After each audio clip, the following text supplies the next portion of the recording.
अखिल भारतीय विद्यार्थी परिषद छत्तीसगढ़ का 58वां प्रांत अधिवेशन दुर्ग जिले के भिलाई में भव्य रूप से संपन्न हुआ है। 3 दिवसीय अधिवेशन में प्रदेश भर से 557 कार्यकर्ताओं ने भाग लिया है। अधिवेशन में छत्तीसगढ़ की रजत जयंती, राष्ट्रीय शिक्षा नीति 2020, छात्र हितों से जुड़े आंदोलन और संगठनात्मक विस्तार पर विस्तार से चर्चा हुई है। इस अवसर पर आयोजित प्रदर्शनी का नाम शहीद कौशल यादव के नाम पर रखा गया है, जिसमें प्रदेश के प्रमुख शैक्षणिक और सामाजिक विषयों को दर्शाया गया है।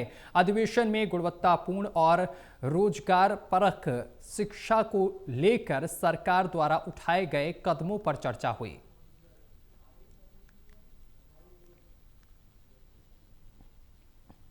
आज हमने यहाँ प्रेस कॉन्फ्रेंस किया। प्रेस कॉन्फ्रेंस का जो विषय रहा हमारा 3 दिवसीय प्रदेश अधिवेशन जो इस्पात नगरी भिलाई भगवान बिरसा मुंडा नगर में आयोजित हुआ था, उस विषय पर था।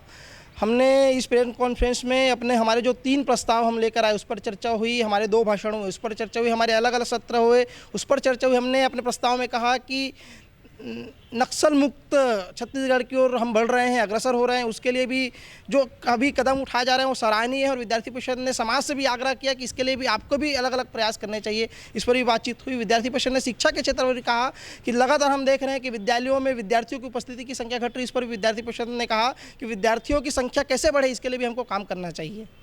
भर्ती परीक्षा की गड़बड़ी का विषय ये है कि परीक्षा हुई और परीक्षा में नकल हमको देखने को मिला कि नकल सामने आए।